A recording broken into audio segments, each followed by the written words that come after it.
Everyone, good morning. আজকে Mount আবুতে আমাদের last দিন। আমরা হোটেল থেকে বেরিয়ে পড়েছি। 9টার মধ্যে আমাদের চেক আউট করবার ছিল, তো আমরা একেবারে ব্যাগপত্র নিয়ে বেরিয়ে পড়েছি। আর আমাদের বিকেলবেলা 4টের সময় বাস আছে। তো তার আগে যতটা সময় রয়েছে আশপাশে যেসব জায়গাগুলো এখন আমরা ঘুরিনি, তো সেইগুলো আমরা ঘুরে নেব ভাবছি। এই যে বড় দরজাটা দেখছেন, এটা হচ্ছে রাম মন্দির। আমরা ফেরার পথে এখানে যাব। আর এই দেখুন, দুজন ড্রেস পরে রেডি হয়ে বেরোচ্ছে ফটোশ্যুট করার জন্য। আর এখন আমরা নাকি লেকের পাশ দিয়েই যাচ্ছি। এখন ভিড় অতটা দেখতে পাওয়া যাচ্ছে না, কারণ এখন এই 9টা 10-15 হয়েছে, তো বেলার দিকে ট্যুরিস্টদের ভিড় বাড়বে।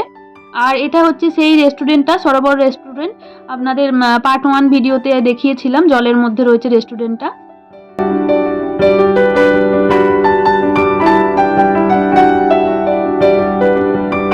লেকের চারপাশ দিয়ে এরকম রাস্তা রয়েছে, পুরো লেকটাকে ঘোরা যাবে। দেখুন এখানে একটা মন্দির রয়েছে, হনুমানজির মন্দির। এই যে ঠাকুর মশাই পুজো করছে। আমরা আর আগে যাব না, এই রাস্তা ধরে গেলে আমরা লেকের ওপারে পৌঁছে যাব, তো আমরা ওদিকে আর যাব না। এবার আমরা যাব টোড রকে। এটা হচ্ছে টোড রকে ওঠার সিঁড়ি। এখান থেকে সিঁড়ি শুরু হচ্ছে, প্রায় 250-র কাছাকাছি সিঁড়ি রয়েছে। এখানে স্বামী বিবেকানন্দ কিছুদিনের জন্য ধ্যান করেছিলেন। দেখুন এখানে লেখা রয়েছে, Champa cave, Swami Vivekananda meditated for some weeks in this cave from April 1891।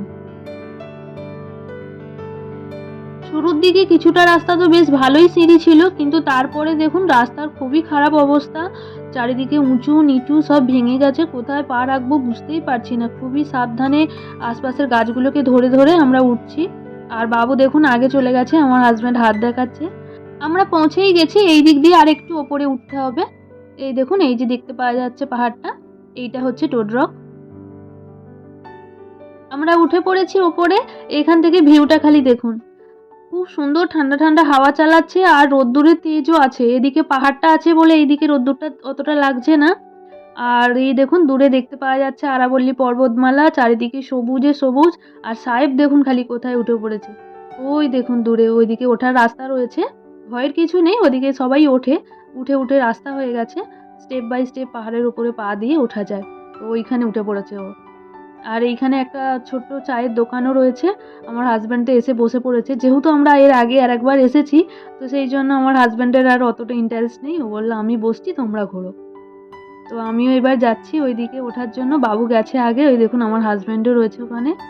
তো এবার আমরা ওই দিক থেকে চলে এসেছি। আর এইখান থেকে লেকের ভিউটা খালি দেখুন, কি সুন্দর লাগছে, অপূর্ব লাগছে। এখান থেকে পুরো লেকটা দেখতে পাওয়া যায়, এত ভালো লাগছে দেখতে।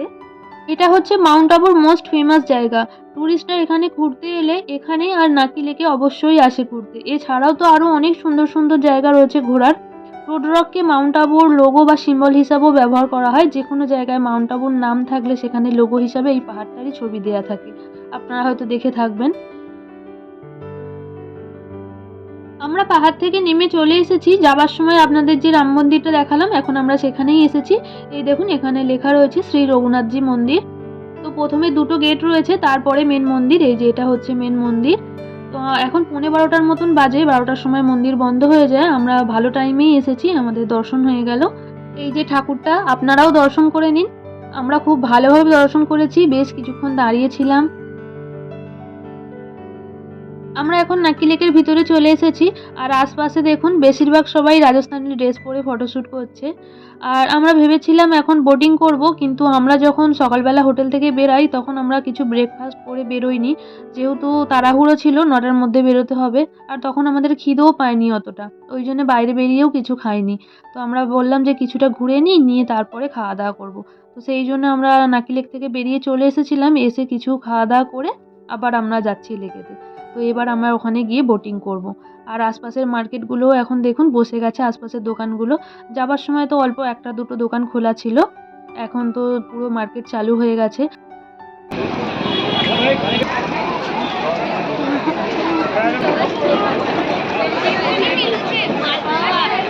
আমরা লেকের ভিতরে চলে এসেছি। এখানে আলাদা আলাদা বোটের জন্য টিকিটের দাম লেখা রয়েছে, এটা টিকিট কাউন্টার। তো এবার আমরা এখান থেকে টিকিট নিয়েছি। টিকিট নিয়ে আর এবার আমরা যাচ্ছি বোটের দিকে। লাইফ জ্যাকেটও নিয়েছি। লাইফ জ্যাকেটের জন্য আলাদা 5 টাকা করে দিতে হবে। 3-4 রকমের বোট রয়েছে। আমরা প্যাডেল বোটের টিকিট নিয়েছি, নিজেরা প্যাডেল করে যাব, ওটাতেই বেশি মজা।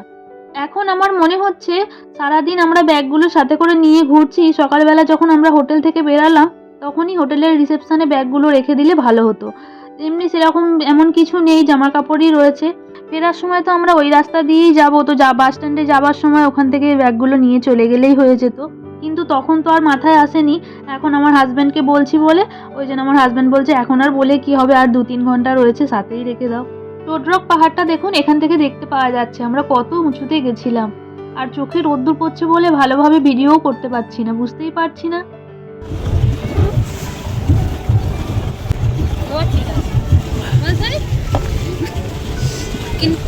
দেখো হ্যান্ডেল লাগাবে, ঠিক আছে?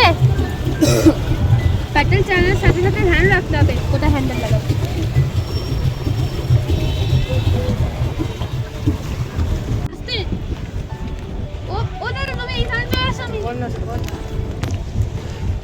আমাদের 8 ঘন্টা টাইম দিয়েছে, তার মধ্যে আমাদের ঘুরে আবার ফিরে আসতে হবে, আর যদি দেরি হয়ে যায় তাহলে ডবল পয়সা ভরতে হবে।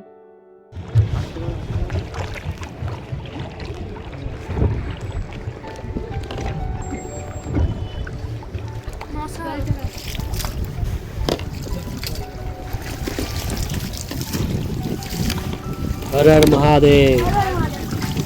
এই সুরজ তুই বস, তোর একটু ভারতী একটু উল্টে যাবে।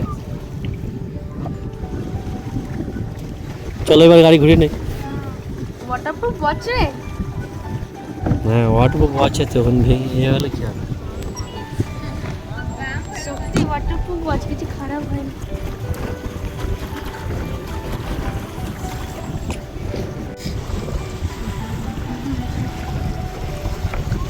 টাইম হয়ে যাবে দিয়ে গেলে ওইদিকে না ওইদিকে দিয়ে যাও, সামনে সামনে থাক। এখানে চলো, এখানে হ্যান্ডেলটা ওখানে করো। তুই উল্টো করা।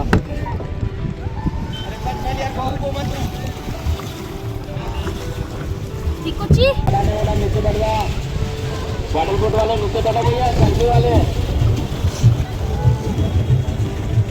আমাদের এত দূরে আসতে কতটা সময় লাগলো সেটা দেখবে। হ্যাঁ দেখছি। সেরকম হিসাবে আর হাফ সময় আমাদের আগে চলে যেতে হবে, তাই না?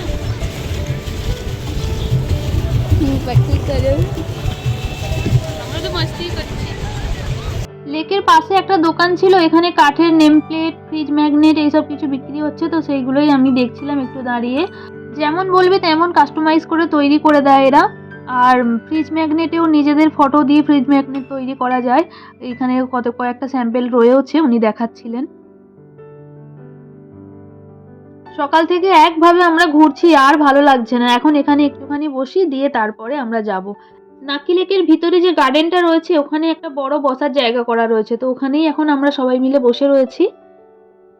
আমরা লেক থেকে বেরিয়ে পড়েছি, এখন 2টোর মতন বাজে, এবার আমরা কিছু খাওয়া দাওয়া করে নেব। খাওয়া দাওয়া করে এবার আমরা যাচ্ছি বাস স্ট্যান্ডের দিকে। এখন 3:10-15 মতন হয়েছে, আমাদের বাস আছে 4টের সময়। তো এবার আমরা বাস স্ট্যান্ডেতেই ওয়েট করবো। এই দেখুন আমরা বাস স্ট্যান্ডে চলে এসেছি কাছাকাছি। ওই যে দূরে বাসটা দাঁড়িয়ে আছে ওই বাসটাই যাবে। তো এখন তো দূরে দাঁড়িয়ে রয়েছে, টাইম হলে তখন স্ট্যান্ডে নিয়ে এসে দাঁড় করাবে। বাস স্ট্যান্ডে কিছুক্ষণ বসে আমরা অপেক্ষা করলাম, তারপরে সময় মতোই বাস ছেড়ে দিয়েছে। দেখুন এই যে পাহাড়ি রাস্তা দিয়ে যাচ্ছে এঁকে বেঁকে। আমি তো বাসে করে লং জার্নি করতে পারি না, খুব কষ্ট হয় আমার, কিন্তু আসার সময় ঠাকুরের দয়ায় কিছু হয়নি। আর এখন ফেরার সময় পাহাড়ের ওপর থেকে ঘুরে ঘুরে নামছে, তো আমার ঠিক ভালো লাগছে না, মনে হচ্ছে চুপ করে চোখটা বুজে বসি। তো যাই হোক, আজকের ভিডিওটা এখানেই শেষ করছি। কেমন লাগলো ভিডিওটা আমাকে কমেন্টে জানাবেন। আবার দেখা হবে একটা নতুন ভিডিওতে, ততক্ষণের জন্য বাই বাই।